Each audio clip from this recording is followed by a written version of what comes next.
आसुची आउ एक लघुचाप गणेश पूजार सारा राज्य में प्रबल बसिब पाणीपाग को नहीं बड़ अपडेट पुणी आसुची लघुचाप गोटी मसरे अर्थात चलित अगस्ट मसरे आसलानी तीनोटी लघुचाप राज्यर विभिन्न स्थान में लगी रही तुहाकू तुहा वर्षा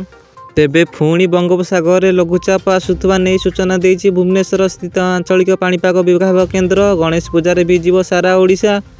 लघुचाप प्रभाव में प्रबल वर्षा होगा नहीं सूचना देती पाणीपाग विभाग बंगोपसागर में आउ एक लघुचाप आसुवा राज्य में प्राय समस्त जिले में वर्षा हो एने पाणीपाग विभाग आकलन करिछि। आंचलिक पाणीपाग विभाग आकलन अनुसार अगस्ट 26 तारिख में आउ एक लघुचाप संभावना रही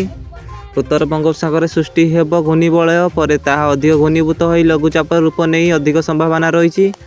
संभाव्य लघुचाप प्रभाव में उपकूल समेत अभ्यंतरीण ओडिशा रे प्रबल वर्षा हो अगस्ट 26 तारिख और 27 तारिख राज्य में प्रबल वर्षा नहीं संभावना रही क्यों जिले में प्रबल वर्षा हो से नहीं परवर्ती समय सूचना देव पाणीपाग विभाग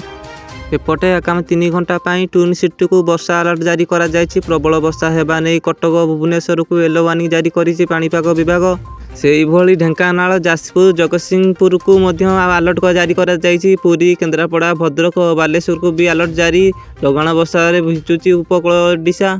आसंता अगस्ट 26 रे आउ एक लघुचाप संभावना थिबारु पुणी राज्य में वर्षार परिमाण बढ़िबो चाषी माने सतर्क रहिबाकु हेबो उत्तर बंगोपसागर घूर्णिबलय पर सृष्टि हेबो लघुचाप प्रभाव में उपकूल समेत अभ्यंतरीण ओडिशा रे बसिबा नहीं आकलन करा जायछि अगस्ट 26-27 रे राज्य में प्रबल वर्षा संभावना रही एने पूर्वानुमान करिछि आंचलिक पाणीपाग विभाग केन्द्र।